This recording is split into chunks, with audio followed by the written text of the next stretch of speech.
सास बहू के पंगे। गांव के किनारे एक छोटा सा घर था। उस घर में रहती थी सावित्री देवी, उनका बेटा रोहित और नई नई बहू बनी पूजा। रोहित शहर में नौकरी करता था और सुबह जल्दी निकल जाता, लेकिन रात को लौटता। घर में दिन भर सिर्फ सास और बहू रहते और वहीं से शुरू होते थे छोटे छोटे पंगे। सावित्री देवी पुराने ख्यालों की थी। उन्हें हर काम समय पर चाहिए होता था, जबकि पूजा शहर में पली बड़ी थी।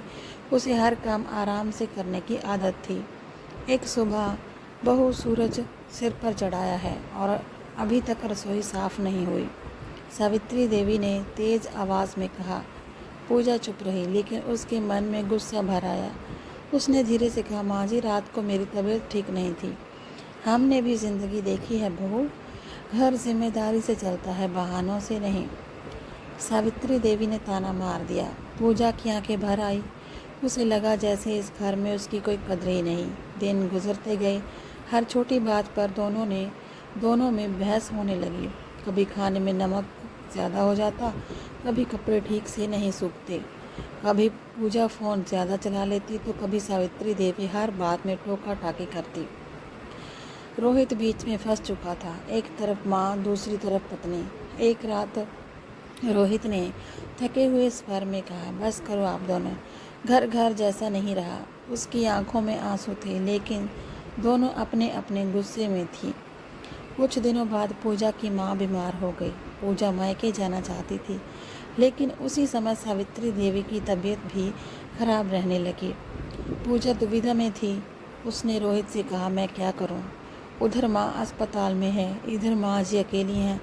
रोहित ने भारी मन से कहा, जो तुम्हें सही लगे करो। पूजा पूरी रात नहीं सोई। सुबह उसने फैसला लिया कि वह पहले अपनी सास को अस्पताल ले गई। डॉक्टर ने कहा कि इनका ब्लड प्रेशर बहुत बढ़ गया है, समय पर नहीं लाते तो इनकी हालत बिगड़ सकती थी।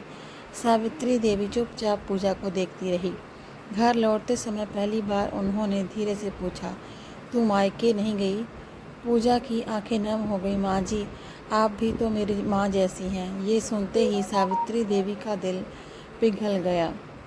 उन्हें याद आया कि कैसे शादी के बाद पूजा ने इस घर को अपनाने की कोशिश की थी, लेकिन उन्होंने कभी उसे बेटी की तरह समझा ही नहीं। उस रात सावित्री देवी पूजा के कमरे में गई। हाथ में हल्दी वाला दूध था। उन्होंने धीमे स्वर में कहा, बहू नहीं बेटी, मुझे माफ़ कर दे। मैं डर गई थी कि कहीं मेरा बेटा मुझसे दूर ना हो जाए। पूजा फूट फूट कर रो पड़ी। उसने सास के पैर पकड़ लिए। माँ जी, गलती मेरी भी थी, मुझे आपको समझना चाहिए था। दोनों एक दूसरे के गले लगकर रोने लगी।